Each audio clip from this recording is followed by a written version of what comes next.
Assalamualaikum warahmatullahi wabarakatuh. Perkenalkan, nama saya Amber Fitriani dengan NIM C0E022040. Di sini saya akan mempresentasikan mata kuliah perpajakan 1 dengan judul SPT dan SSP. Nah, di sini ada pengertian apa itu SPT. Nah, surat pemberitahuan tahunan, yaitu surat yang oleh wajib pajak digunakan untuk melaporkan perhitungan dan atau pembayaran pajak, objek pajak dan atau bukan objek pajak, atau harta dan kewajiban menurut ketentuan peraturan perundang-undangan perpajakan. Di sini ada jenis-jenis SPT. Yang pertama itu SPT masa.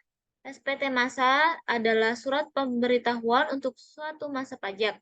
SPT masa ini digunakan untuk 10 jenis pajak yang telah ditetapkan oleh peraturan perpajakan, yaitu ada 3 kategori utama SPT masa, yaitu yang pertama SPT masa pajak penghasilan atau yang disebut dengan PPh, dan yang kedua itu SPT masa pajak pertambahan nilai yang disebut dengan PPN, dan yang ketiga itu ada SPT pajak pajak pertambahan nilai yang disebut dengan PPN, bagi pemungut PPN surat pemberitahuan.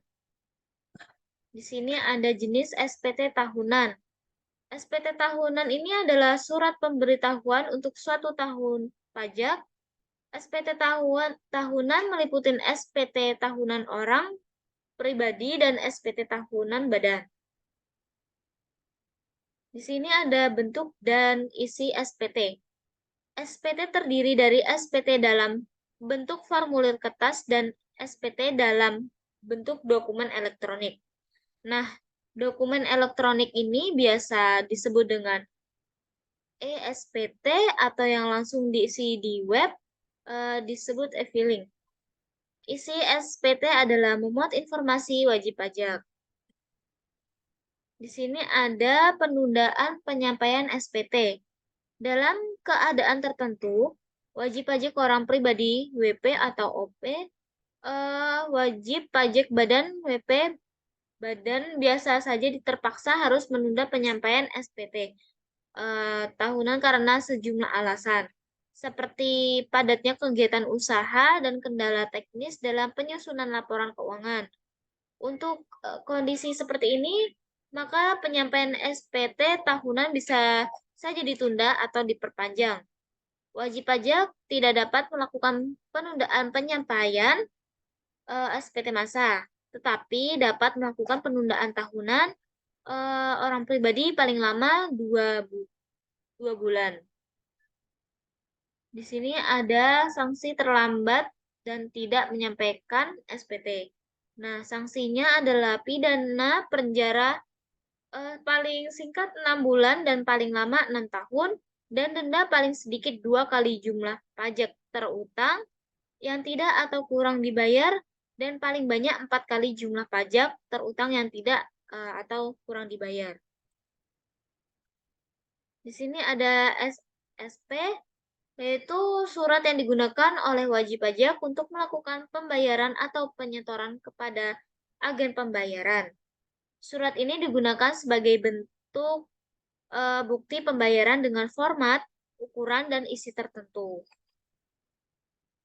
SPP ini mempunyai berfungsi sebagai sebuah bukti pembayaran pajak apabila telah disahkan oleh penjabat kantor penerima pembayaran yang berwenang, atau apabila telah mendapatkan validasi dari pihak lain yang berwenang. Menteri Keuangan menentukan tanggal jatuh tempo pembayaran dan penyetoran pajak terutang untuk suatu saat atau masa pajak bagi masing-masing jenis pajak. Paling lama adalah 15 hari setelah saat terutangnya pajak atau berakhirnya masa pajak. Batas akhir penyetoran PPh yaitu tanggal 10 dan tanggal 15 di bulan berikutnya. Tanggal 15 sendiri diperuntukkan bagi bukti store dan tanggal 10 bagi bukti pemotongan atau pemungutan. Cukup sekian penyampaian materi yang saya bisa sampaikan dan jelaskan. Saya akhiri.